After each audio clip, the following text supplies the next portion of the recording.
Now, Charles and Jeannie never thought they would hear the words "I'm pregnant" coming from their 16-year-old daughter, Emily's mouth. On this day, the world would be introduced to Emi Jones. From the moment I found out I was pregnant, I knew right away there was nothing else going to change my mind, that I was going to end this baby. Emi Jones is a voice actress in the Sonic community who's caught up in a lot of scandals lately. Ryan Drummond fucked Emi Jones with the Sonic voice. The identity of the anonymous accuser who alleged SA against Saberspark last month has been revealed. Born on December 17th of 1993, Emi would grow up to find a love for not only video games, but specifically Sonic the Hedgehog and many other fandoms such as My Little Pony. Spending a lot of her time on the internet, she would find the time to engross herself in these communities, growing a following, becoming figureheads of them. And after 10 to 15 years of influence, opportunity, and some would go as far to say power, she has used her positioning as a method of gaining more power in this community, planting seeds of division within the community that she's supposed to be growing, deceiving her audience, betraying friends, and ultimately attempting to ruin the real lives of people she simply didn't end on good terms with as a method of revenge. I'm sure as many of you have noticed over the past few months, the mask that Emi Jones has been wearing for this time has almost completely evaporated. But for years, that mask has slowly been cracking, many people trying to get through that the person that Emi makes herself out to be has never been who she is. Over the 30 years of the Sonic franchise's existence, we've seen many notable figures, but I believe, and I say with good authority, that Emi Jones might be the first villain that it has seen. An evil queen, if you will, that has risen up the ranks, using the persona of a sweet, innocent girl to connect herself with the inner circle of the people who are behind her favorite franchise, befriending fellow large community figures and then beheading them at the slightest showing of loyalty, and using her audience by spreading lies, all for the purpose of money and gain. This is the Fall of Emi Jones, the Sonic community's evil queen. Coming up.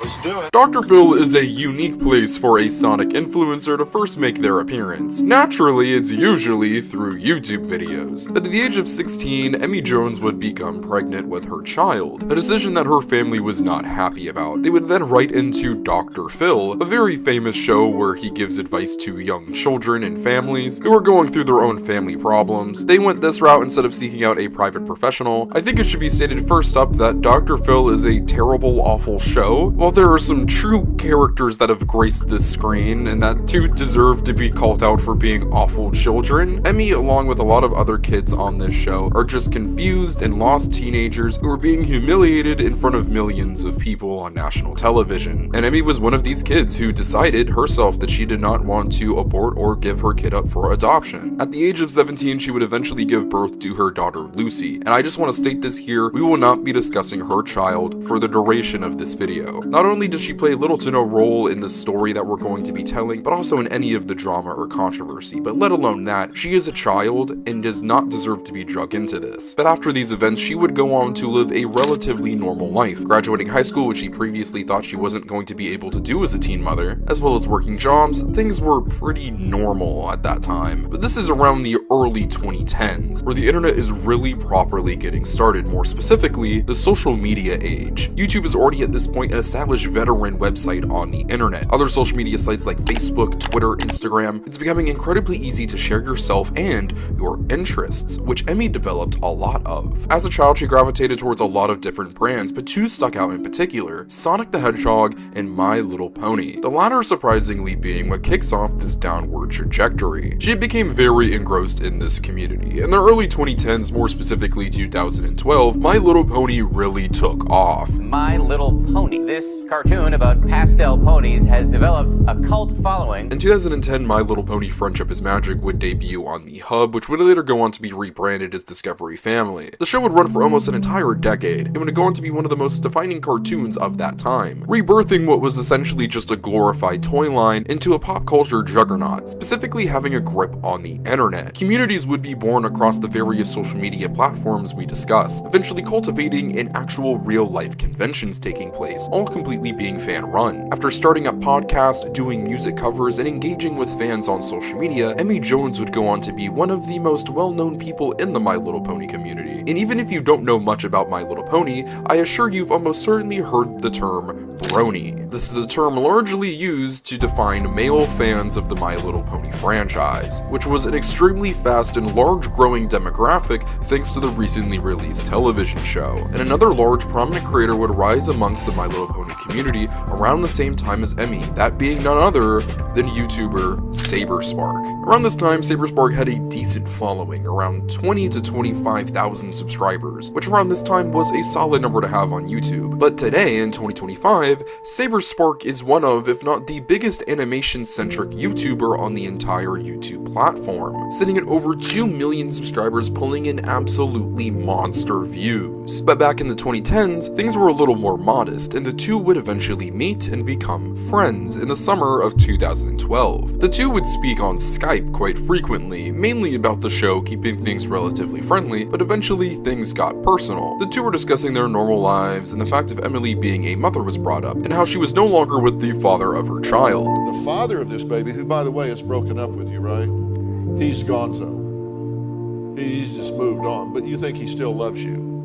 This naturally transitioned into the topic of her being single, and things got progressively more flirty between the two. But the convention Canterlot Gardens being set for the 28th through 30th of September, the two were looking at that convention as a place where they could hook up. Strictly under the banner, though, of friends with benefits. The two would eventually meet at the convention, being in a hotel room with a handful of friends, but going off to eventually have sex. The two would hook up, with both parties going on to describe the encounter as brief and disappointing, but would still keep in contact after this happened. Around this time, SaberSpark was having a lot of anxiety about Emi not getting her period, fearing that she might be pregnant. He feared this because their sex was unprotected, due to Emi saying that she had an IUD, and despite IUDs being 99% effective, there was always that 1% chance and also the chance that Emi was lying. So the two would meet up at a hotel a few months later in November of the same year for Equestria LA, another My Little Pony convention. While initially planning to take the pregnancy test, they decided to wait until the end of the convention, choosing to spend time together and have fun. They were in a relatively empty floor in the hotel, got intimate, and then went into a bathroom to have sex. After this, however, the two wouldn't be necessarily close during the convention, only really having one brief interaction after a screening of the Brony documentary in downtown Disney. As SaberSpark was leaving the theater, he would look over, and once when they made eye contact, she would awkwardly fall down a wall, seeming to have some kind of medical issue, according to him. But after the Disney staff stepped in and gave first aid to Emi, Saber would eventually leave, and the two would meet up on the final day of the convention so that Emi could take her pregnancy test, which came back negative. Confused by Emi's recent behavior and hesitancy to take the pregnancy test, SaberSpark was questioning a lot about her and eventually pulled away from her, not texting back anymore and eventually unfollowing her on Twitter. The two at this point obviously were not on great terms, with Emily being quite upset at SaberSpark for essentially ghosting her. This made conventions very weird, with there being awkward tension between the two, so SaberSpark decided to reach out and patch things up before SaberSpark eventually pulled away again. This lit a fuse under Emi, a very angry one. And conveniently, while this relationship ended, an interest in another property grew. Around this time, Emi was getting into cosplaying, but specifically Sonic the Hedgehog cosplay. The shoot seemingly being very high quality, and her also being conventionally attractive, the Sonic fanbase took a liking. Emi was already a pretty big Sonic fan, and with her becoming recently disillusioned with the My Little Pony community, it seemed like the perfect time to jump ship to another fanbase. And while a lot of the community was eating up her cosplays, there was one individual who wasn't. Lizzie Silva, a longtime Sonic the Hedgehog fan who did cosplay and largely credits the Sonic character for helping get her through a brain tumor. This is an objectively powerful story, and a lot of people within Sega or people associated with the Sonic brand took a liking to Lizzie for this reason. But Emi became very popular very fast. You have to remember, the Sonic community to this day is very much so a boys club. The most popular influencers are male, and that was even more the case back in the day. So when a cute little white girl pops onto the scene and loves Sonic the Hedgehog, wearing spandex cosplay, engaging with the community, and ready to network with larger influencers, Lizzie not only found her cosplay derivative, but took Emi as a threat, swiftly blocking her on Twitter and going about her business. While all this was going on, Emi was befriending some pretty big name creators and influencers in the Sonic scene during the mid-2010s, specifically Matt Manheimer, the former owner of Tails Channel. If you were a Sonic fan, you are most likely familiar with Tails Channel, whether it is right now in them having a large presence on social media, or when they were a massive, almost conglomerate Sonic corporation on YouTube, they have always held a lot of power and have had a lot of connections with not only Sonic the Hedgehog creators,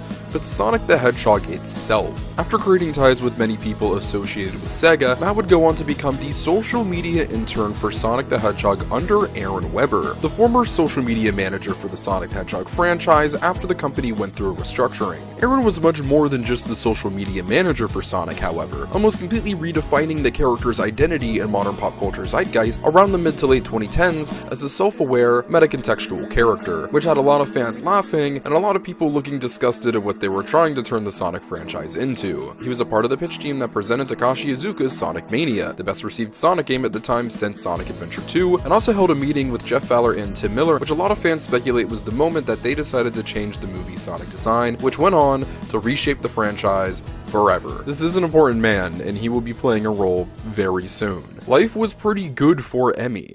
Around this time, she noticed that Lizzie blocked her. Confused as to why, she added Tails' channel and YouTuber Steven Nux, which directly led to dogpiling. Not just that, but truly a really fucked up reply came after saying, jealous of attention. She feels she should be getting attention for beating cancer when I'm just a pretty cosplayer. A truly fucked up and heinous thing to say about somebody. And from this point forward, Lizzie vowed revenge on Emi Jones. Now, while yes, Emi did start this situation off incredibly poorly, recruiting creators and their fans to attack her, and tweeting an incredibly insensitive comment, Lizzie to this day has made it her mission to destroy Emi Jones, creating an at this point one-sided relationship with her where she has harassed, stalked, even sent the cops to her home. I've called the police station before and they gave me the number, and it's happening by this person. Her name's Elizabeth, and she's been like stalking me. Now it should be noted that Lizzie is not mentally well, and I think that comes off quite apparent, but at the same time that does not excuse the actions of Lizzie. Well, yes, she was wronged and horrible things were done and said to her, it does not excuse a lot of her actions after that point. A lot of other videos on Emi Jones on YouTube cover a lot of Lizzie's stuff and go far more in depth in the drama between these two than we will be today, but they were almost made in cooperation with Lizzie, who isn't the most reputable source. She would even reach out to me to help me with this video, but naturally I wouldn't respond, as this is meant to be an objective, unbiased look into Emi Jones's fall. So this is the only time we will be talking about Lizzie and her relationship with Emi in this video. But Emi was doing great, her songs were blowing up, she was truly becoming one of the biggest figures in the community. She got a spot on the Sonic Central YouTube channel, a middling Sonic the Hedgehog collective of the era, but did consist of some pretty big name content creators around that time. Something else that happened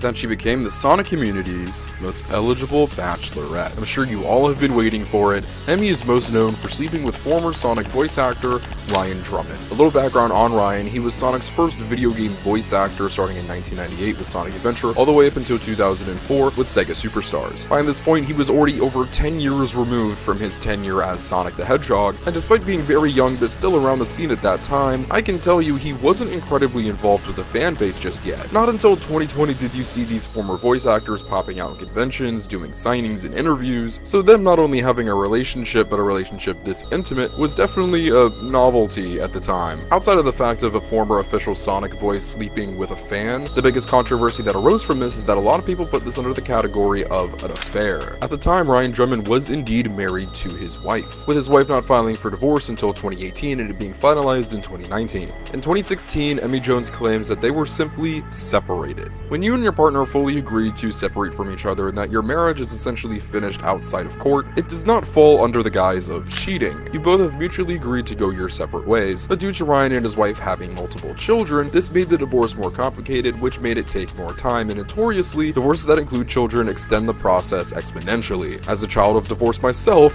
I can attest to this. But according to multiple sources who were close to Emi and Ryan at the time, not only did the relationship feel very affair-like, but it was also not what it was made out to be. In an interview with Mr. Enter in 2025, Emi states that her and Ryan simply dated for around half of a year in 2016, and separated due to location purposes, specifying that he was in the Bay Area and she was in Los Angeles. Remember these dates. If you type in Emi Jones GoFundMe into Google, and trust me, we will be talking about all of these and many more money-making ventures very soon, she has a GoFundMe set up for her to move. But when was this fundraiser created? Well, it was created in September of 2018, a whole 2 years after Emi initially stated that her and Ryan got together, and these locations aren't adding up because Emi lived in Ohio. Something you will discover about Emi throughout the rest of this video is that she not only lies a lot, but about the smallest thing that I don't even feel like you would need to lie about. And I'm led to believe that she is lying to save face and protect her ego because her and Ryan were never really an official couple, more of a situationship, if you will. He did not give Emi any straight commitment and would just simply fly her out to random cities in California where he was performing at the time. They would hang out in hotels, have sex, and that would really be it. This all tracks because on Emi's burner account where she detailed her time with Ryan, she would talk about going to see his show.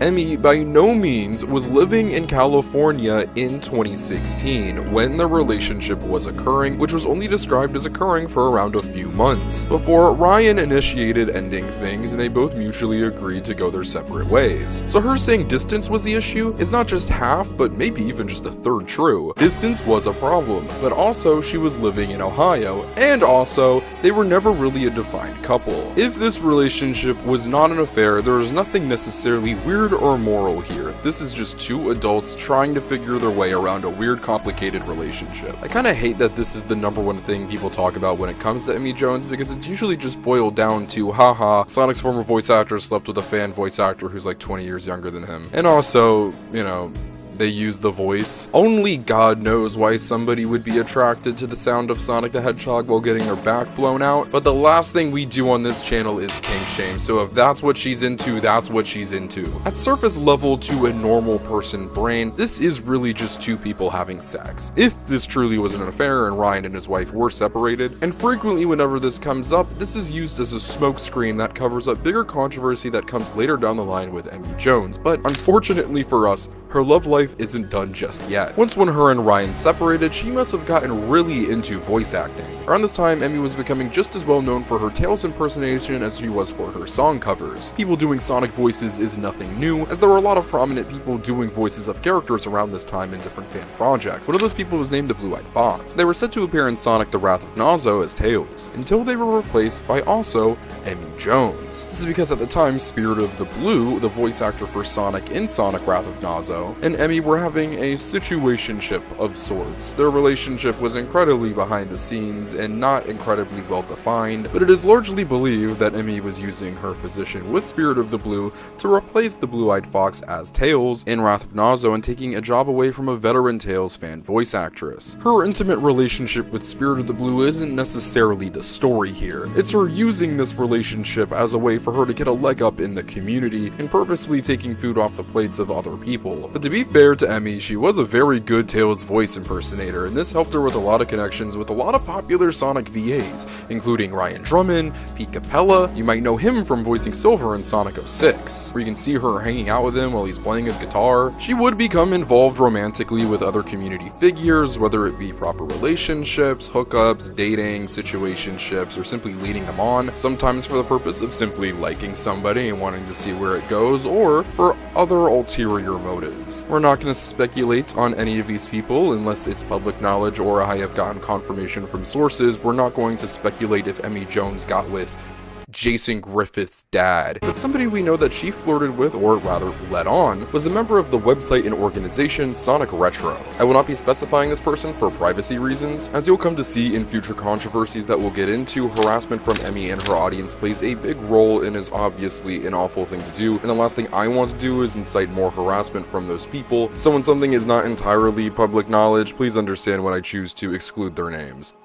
This is a part of the story where I'm gonna need you guys to hold on to your seatbelts and maybe grab a snack. Sonic Retro is a very mysterious but also very powerful organization in the Sonic community. Despite being a fan site, they hold a lot of power within the fan base based off of how long they've been around. People a part of Sonic Retro have been a part of the fan base since the 90s era. They are Sonic fan veterans and are very possessive over the community and franchise. This has led to great opportunity for members of Sonic Retro, including Sergio Monaligre, Desiree, who would go on to become the social media coordinator for Sonic the Hedgehog, once again under Aaron Webber. Now, why am I talking about this random Sonic fan site outside of the fact that Emi associated with one of their members? One day, Emi was given the script for an upcoming Sonic game by the name of Sonic Forces by none other than this unnamed Sonic Retro member. How he retrieved this or got his hands on it, we're not entirely sure. There's been speculation that his Sonic Retro associate who worked at Sega at the time got him this, but once again, we're not here to speculate. What we do know is that Emi would go on to Discord later that night and would go on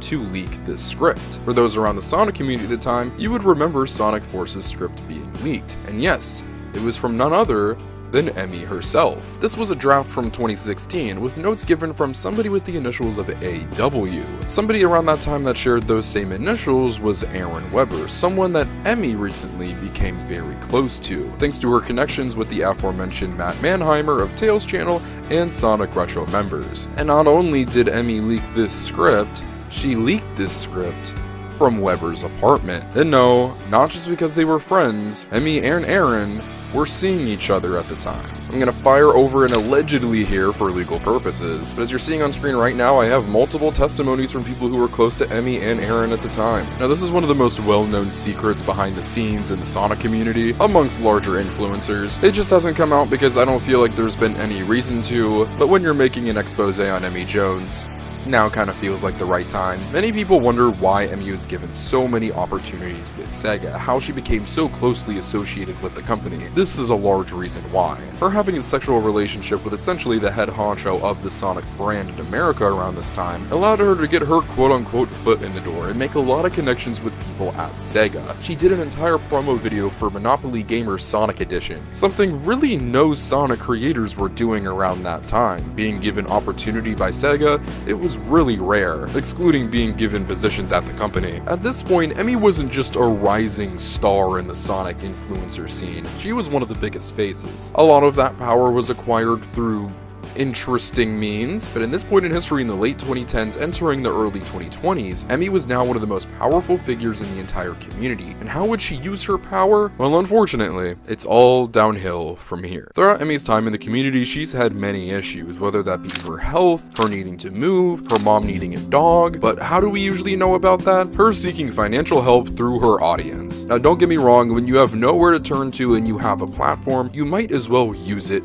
to get help. But there's a difference between using your platform and abusing the people who have given it to you. To an unhealthy and unusual degree, Emi asks for a lot of money from her audience quite frequently. From 3 GoFundMes initially asking for a medical dog for her mom, with a goal of $8,000 in donations, firstly wishing nothing but the best for her mom, but she was able to get a service dog regardless. To the aforementioned GoFundMe asking for $5,000 to help her move to Los Angeles, and most recently a GoFundMe to help her fight her MCAS and eating disorder, with a goal of $17,000. Throughout the years of her doing this, people have been more than willing to help, but there are a lot of people who have noticed that she is doing things that somebody who is struggling with finances doesn't typically do, such as frequently going to Disneyland, 2 trips to Japan, going to a bunch of different events and trips. All of these are luxuries. It almost feels like Emi and her partner are able to meet their financial means, but without the support of her fan base, they might not be able to live as comfortably as they like, which by no means is the job of the innocent people around the country who simply enjoy your content to fund. It doesn't stop though at her GoFundMes and the misuse of her fans' generosity, allegedly asking for $5,000 for an album release party on Ko-Fi, or plugging an Amazon wishlist for people to simply buy her things. Now yes, this was during COVID time, so a lot of you might be saying, oh, she might have been asking for essentials. Well, you would be correct, because she got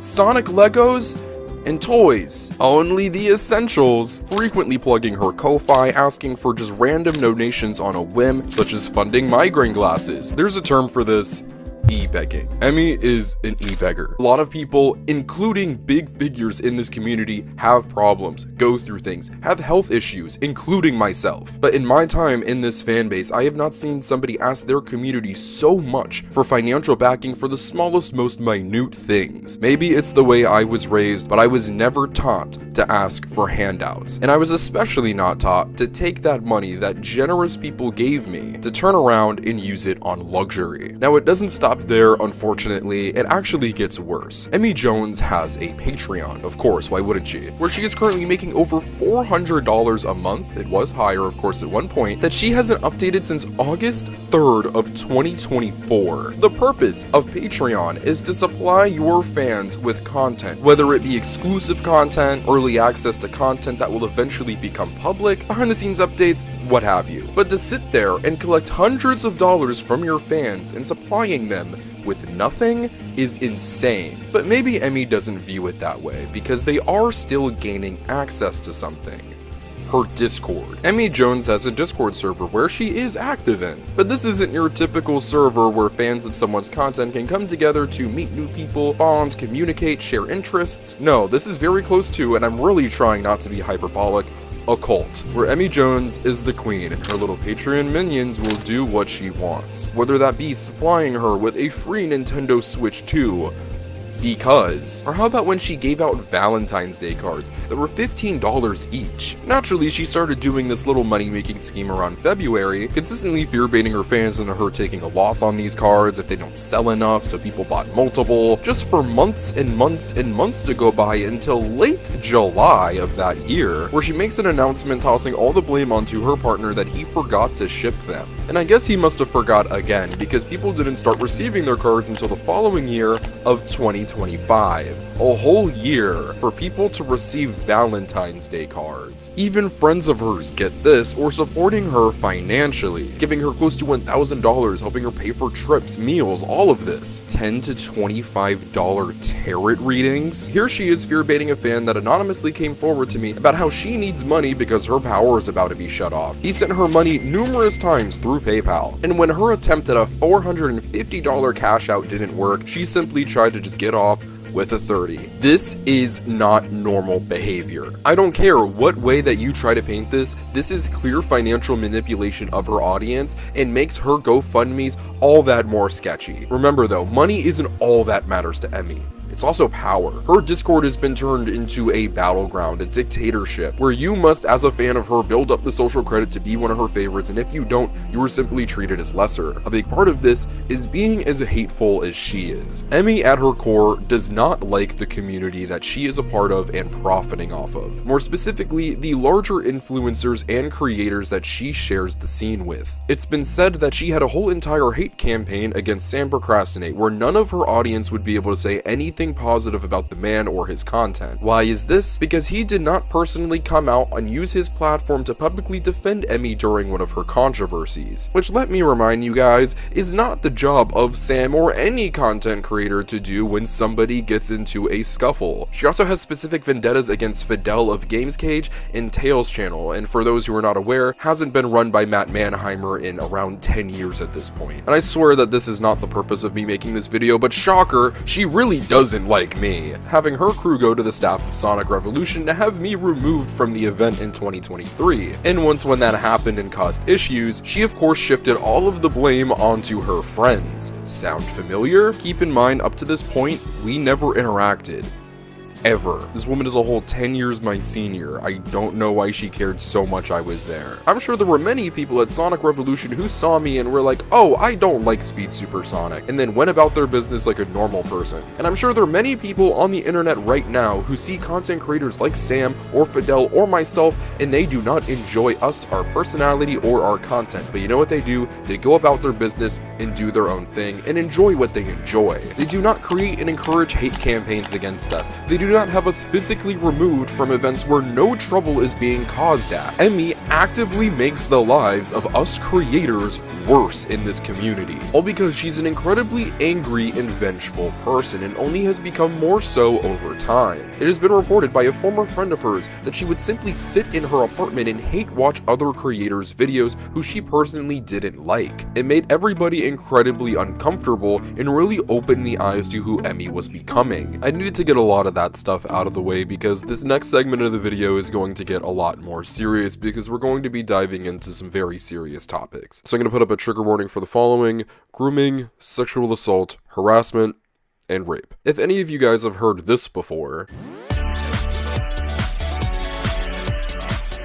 This is music by the band Hyper Potions. One half of Hyper Potions was a man by the name of Kevin Vallejo. They befriended Aaron Weber and were able to start working on basically every upcoming Sonic project they had in the works. From Sonic Boom Fire and Ice, Sonic Mania, even doing a performance at the 25th anniversary party, they were very well connected in the Sonic scene and started to make a name for themselves. Emi naturally became very close with these people, and also gained a relationship with the wife of Kevin, Evelyn Ferreira. When Evelyn and Kevin met, he was 24, and she was 15. As the term wife suggests, they would eventually get married and have a very abusive relationship, both verbally, physically. Her document, which will be linked below, was not an easy read. However, thankfully, around the pandemic, they were able to get divorced, with her staying out in Los Angeles and him going back home to Pennsylvania. Like Kevin, Evelyn was also a musician, and around that time was working on a project. What project was that?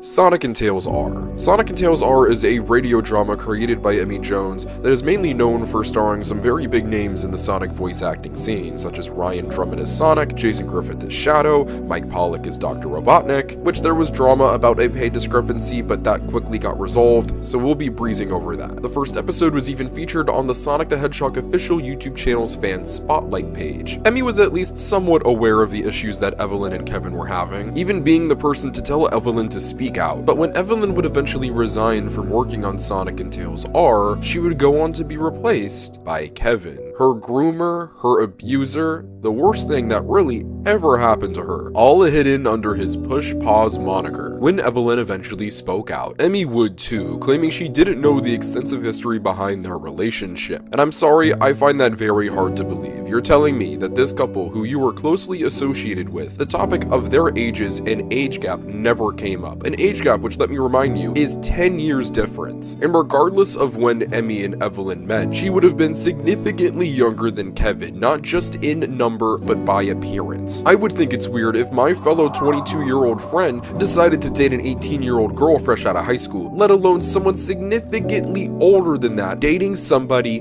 that young. Emi deflects when Evelyn said that she needed to stick up for herself in relation to Kevin going back home to Pennsylvania and Evelyn staying in LA. But even if you didn't have the gritty details of their marriage and why it was ending, you're telling me that you didn't know anything that Kevin had done? When you were talking with Evelyn, that a simple discussion of life, two friends confiding in each other, no red flags were raised about Kevin or his character. But regardless of that, why would you think it is okay or moral to replace the person who is leaving your project with their ex, who they are currently separating from and having a very messy situation? She then flat out lies in her statement, says that the composer role was not filled by Kevin, which yes, it's right here, it's in the credits. She then gets mad at the internet for condemning her for her wrongdoings in this situation, and ends it off by saying that she hopes that Kevin can get the help that he needs. Help he needs? He groomed a 15-year-old and then went on to abuse, manipulate, and sexually assault her in their marriage. Why would you wish him well? Wish him to hell! And what makes this even more sad is that this is not the only example of Emi being negligent in protecting the abusers and predators that are in her life that she gives jobs and associates with. Sonic and Tails R is often hailed as Emi Jones' project, but if you look at the credits, she is the executive producer, the voice of Tails, and the co-voice director. Now, why is she the co-voice director? Because there's someone else that's involved with the project far more than she is. His name is Dorian Nelson. He is the producer of Sonic and Tails R, the co-voice director, the staff writer, the staff sound designer, and he did the end credits animation. These two are obviously very close. In 2017, there was a convention named Sonic and Sega Fan Jam, which has since been rebranded to Sonic Expo Atlanta. Emi and Dorian attended this event along with a bunch of friends, including somebody by the name of Cess. Emi and Cess became friends when Cess was a teenager in high school. They went on vacations, Emi would commission Cess to do art for her, and this would all essentially culminate in them attending the convention together. Unfortunately, right before the convention, her and her boyfriend broke up, and a lot of their time before the convention actually started was Emi and Dorian comforting Cess. Cess would end up staying in a hotel room with Emi and her friends, which was a different hotel from what the staff was staying in. Emi would frequently go off and do her own thing, which was fine with Cess, so she was spending a lot of time with Dorian, almost looking up to him like a big brother. They would help set up the convention and then eventually go to a Denny's for food, but wouldn't leave until around 4 to 5 in the morning. It was a little too late to go to her hotel with Emi, so she had to stay at the staff hotel where pretty much everyone was sharing a bed, where she would end up sharing a bed with Dorian. What would happen next though was not consensual. At one point in the night she felt his arm around her, and then at another point during the night woke up to him spooning her. She turned around to release his grip, only to see him wide awake. He would laugh, kiss her on the face, and say, "I really like you, Ceci," while running his hand through her hair. While Cess does not qualify this as sexual assault, this by definition is sexual harassment. Emi would be made aware of this, going on to chew out Dorian and condemn his actions, and Cess would go on to voice to Dorian how this deeply made her uncomfortable, and they were able to continue some form of a relationship, remaining friendly, but by no means being as close or talkative as they used to. Fast forward years later, Emi would go on to make music with someone by the name of Hunted P. If you guys are not familiar with Hunted P, he did the infamous "You know me, the fighting freak Knuckles, and we're at Pumpkin Hill. You ready?" Yeah, that guy. Long story short, they would have a very weird working relationship. He was incredibly creepy, harassed her. None of that stuff was cool whatsoever. Dorian Nelson, though, who at the time was working on Sonic and Tails R with her, went on to write a statement for 100p and then retweet it. This was essentially the straw that broke the camel's back for Cess, and she completely cut off Dorian. This would all soon reach a breaking point, however. In 2022, Sonic Fan Jam was still running, and Cess was intending to attend. But shortly after she finalized her attendance, Emi would announce that there would be a Sonic and Tails R panel, which Dorian Nelson would be attending. With her past experience with him and this obviously being a triggering person in general for her, this made her uncomfortable naturally and was brought to the attention of Sonic and Sega Fan Jam, who was already privy to the history between Cess and Dorian. They would eventually work something out, but the head of Sonic and Sega Fan Jam wanted to speak to Emi and Dorian and instructed Cess not to speak to them until they did. Time would go by with no response from Emi, so Cess reached out to her, where she was infuriated with Cess, saying that Cess was causing problems with her health and trying to ruin her panel with Dorian, as well as putting the Sonic and Sega Fan Jam staff in a horrible position, with the head of the convention saying that Cess was blackmailing them with the threat of releasing a statement on social media if they didn't ban Dorian. This is obviously not true. She was simply looking out for her own comfortability being around somebody who is traumatizing for her, but Emi was not having any of it. She insisted that Cess get in a call with her and Dorian, but obviously this did not make Cess comfortable. I don't know, maybe have some empathy and understanding that your friend who was violated in her sleep maybe doesn't want to get on a phone call with someone who clearly traumatized her. After a few days, Emi would go on to cancel her Sonic and Tails R panel after Dorian voluntarily stepped down. Cess was trying to make good with Emi, apologizing as her intention was to never get her Sonic and Tails R panel ruined, but Emi stayed quiet, didn't say anything to Cess. After all of this, Emi and Cess would attend Sonic and Sega Fan Jam, but they would keep their separate ways. 2 days after returning from that event though, Dorian would publish a doc about how he had been falsely accused of sexual assault for years, with Emi going on to retweet it and endorse it. Keep in mind, Cess never said that she was sexually assaulted, but she was harassed, and I think we can assume that Dorian is aware of his actions, and that what he did that night was not okay, and has to live with that guilty conscience. Remember, initially when this happened, Emi was on Cess's side and called out Dorian, but of course, as we're aware by history, she would go on to create an entire radio drama with the man, and then later, when she felt personally slighted, went on to deny this victim's experience and call her out in a public forum, bringing incredibly personal things to light that the public did not need to know about. Emi would of course take to Twitter to make her own call-out post of Cess, where she accused her of blackmailing Fan Jam, and how Cess coming out about Dorian somehow impacted Emi's health significantly. This led to months of harassment from Emi and Dorian's audiences, until months later when Cess was able to publish her own doc, which the edited version of that doc will be linked below. That version was ultimately created after Emi and her decided to make peace due to the harassment both parties were receiving, but if you're curious about the contents of the original doc, I'm sure there are links floating around out there somewhere, and it's also been reported on numerous times in different YouTube videos and forums. This should have been a moment in time where Emi was able to be examined by the community at a deeper level, seen for the true person that she was. A hateful woman who lived an angry life, who disregarded the people in her life that cared about her, because what did it threaten? Her power, her money, the only things that really matter to her. But it was swiftly brushed under the rug because only a few days after Cess's doc, the news about her and Ryan Drummond finally became public. A story that, let me remind you, if there was no affair, there's no wrongdoing here. It is simply two people having sex, no matter how weird a Sonic voice being used during it might be. Does that maybe raise a few red flags about her potentially being interested in the relationship between a canonically 15-year-old blue hedgehog and an 8-year-old yellow fox? Yeah, maybe, and that would be incredibly fucking weird. weird, but we honestly have more important things to talk about. The thing between Emi and Ryan is, as of today, there was no wrongdoing by Emi. But I think Emi is smart enough to know that there are many instances in her history in this community where she has done plenty of wrongdoing, and she's been able to cover up these scandals with another scandal that is bright and colorful and exciting to the general audience, but is essentially just nothing but fluff at its core. Now, why am I bringing these two specific stories up at the tail end of this video? These are two women in this story that were traumatized by either sexual assault, sexual harassment, something that every woman that deals with these things, if they wish, should be able to publicize and talk about. Also, if they want to keep it private, they should be allowed to keep it private. It is their story, it is their experience, and it should not be denied. Both of these instances are objective things that happened. The people involved who did these wrongdoings have admitted that they've happened. To turn around in one instance and exonerate yourself of any wrongdoing or negligence in relation to a young woman who was taken advantage of by a much older man, and that is putting it very nicely, and then continue to go on to deny your personal friend's sexual harassment experience which you had knowledge to. These two stories are some of the most disgusting things that have been public knowledge in the Sonic community, and it has been completely brushed under the rug. Now, I want to state this: Emi is not the predator or abuser in this situation. The brunt of the backlash in these two situations should go on to Kevin and Dorian. But like I stated in a lot of the portions of this video, this is an Emi Jones expose, and she did support, defend, platform, and protect dangerous people associated with her projects, and the Sonic community at large, a space with plenty of children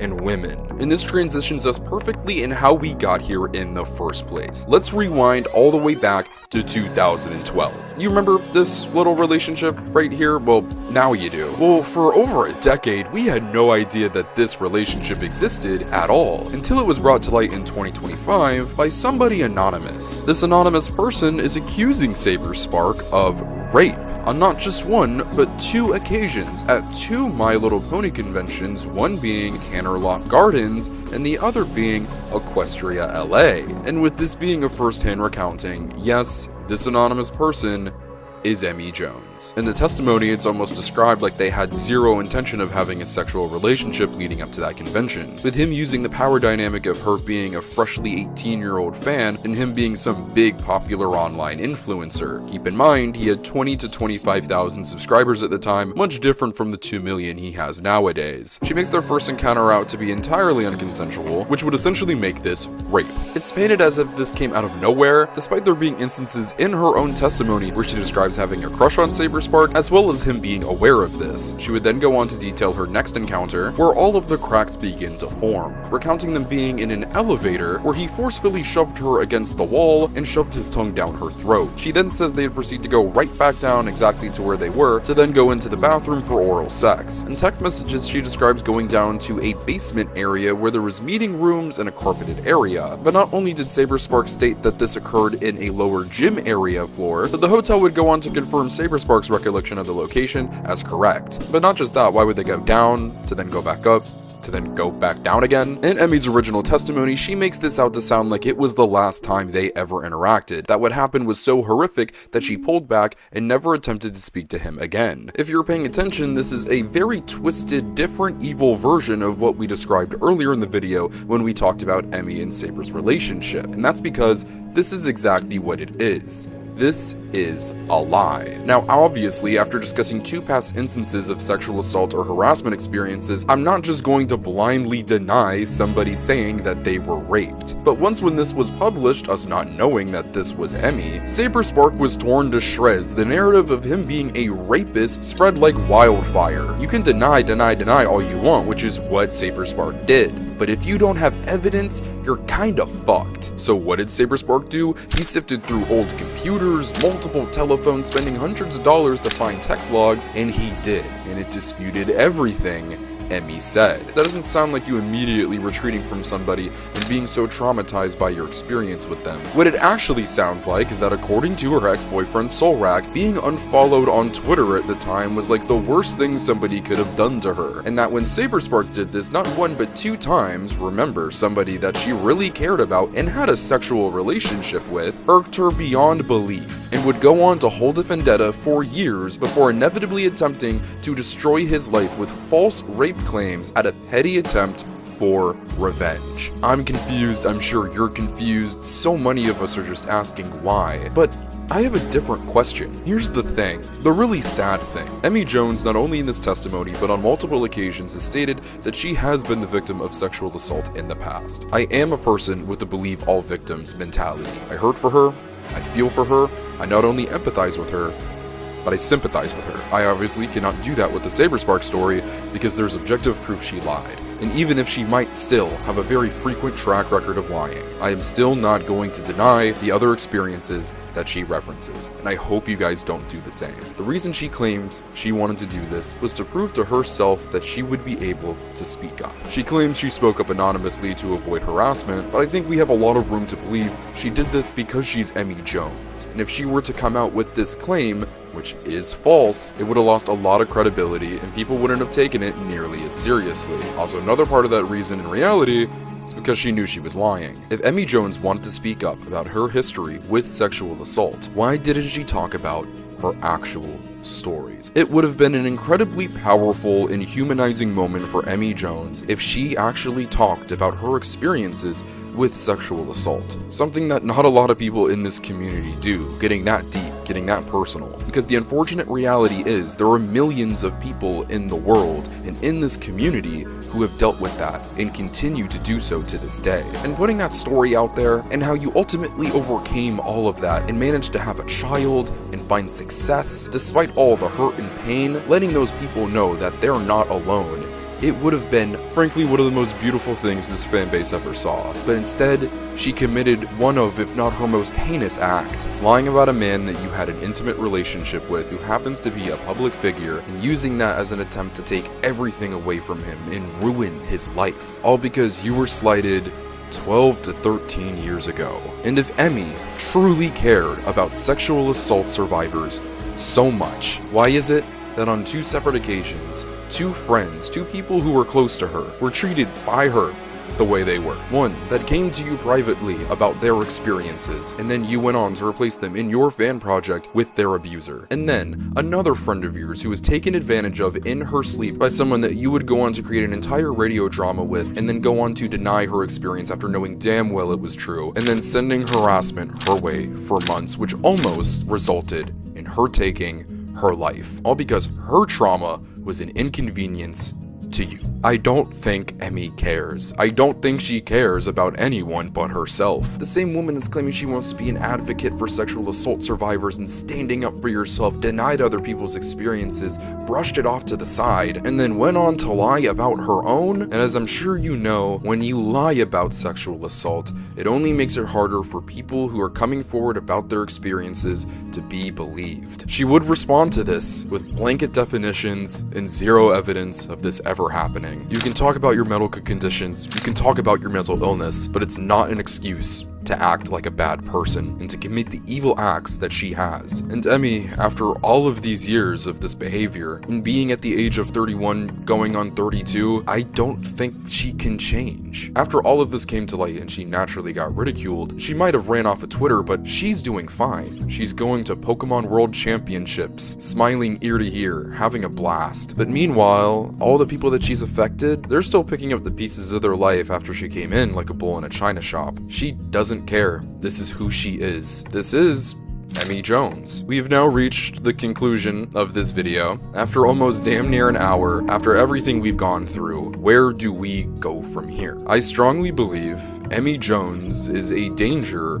to our community. I do not believe she deserves a platform. From what initially went to a sweet and innocent love for a franchise turned into a desire to control the community that she was a part of, a years-long quest for power, and that was going to be achieved by any means necessary. And once when she got it, she manipulated her fan base financially, taking advantage of them at every turn, sending them to attack fellow community members, and not just that, friends of hers who were affected by other people close to her were victims of true evil, and she couldn't see past her own ignorance. Emi first and foremost is a content creator, and her content has been lackluster and middling for years. Not just that, but it's been few and far between, with so many videos being promo pieces or videos that were uploaded out of necessity for sponsorship deals. If you're viewed as one of the top content creators in your community, part of your job is to supply your fans with content, giving back to the community that supports you so much. What exactly is Emi providing us at this point? What purpose does Emi at this point in 2025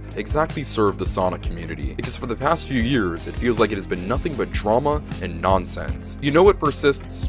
Her relationship with Sega. I am a Sonic channel first and foremost, and while yes, part of my job is supplying my audience with content for them to enjoy and inevitably having them walk away with a smile or something thought-provoking about the franchise, but also I love Sonic, so I want to promote the brand, I want to see it succeed, and to see the franchise represent itself to the best of its ability with respect and dignity, and Emi Jones being associated anywhere near that is the opposite. I hope that I was able to communicate in this video that yes, Emi has connections with Sega, and I understand that there are friendships that extend beyond just Sonic, but to continue associating Sonic with her is doing an active disservice to this brand. Just as recent as last year, she did collaborations with companies such as IHOP and Topgolf to promote their Sonic the Hedgehog collaborations. But was this combined 40,000 view total worth it? We're in the big 2025 now. There are so many Sonic the Hedgehog content creators and content creators in general who are doing so much good for the Sonic brand. And while me, along with them, are getting plenty of opportunity, let's continue having the people who are being an active positive force in this community be the people to represent it. And that's what this is all about.